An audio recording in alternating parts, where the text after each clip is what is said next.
yanvar hadisəsi Azərbaycan xalqını xalqdan millətini çevirdi.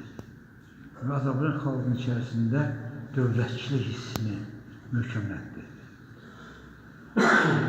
Və biz bugün həmin hadisənin bəhrəsini görürük.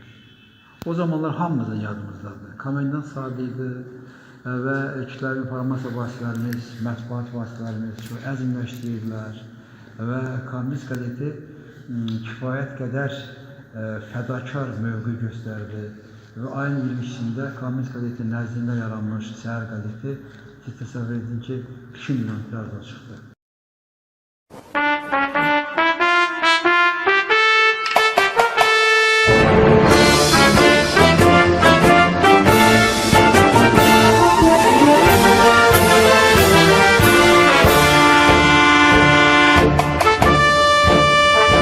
Bu gece qan çilənib daşına, torpağına, günahsız neçə insan boyanıb al qanına, günahsız neçə insan boyanıb al qanına.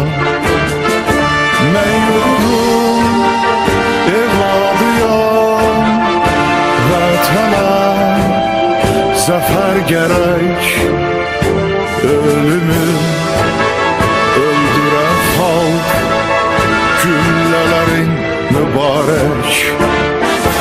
Ölümü öldürən xalq, güllələrin mübarək.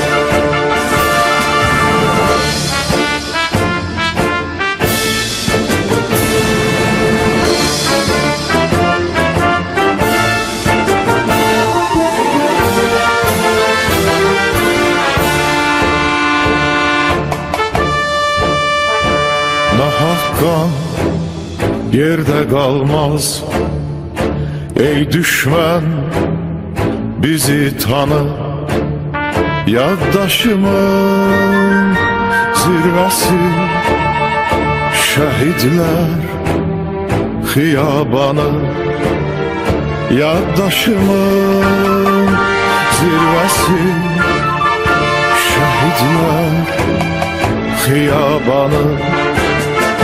Mən yurdum evladıyam, vətənə zəfər gərək,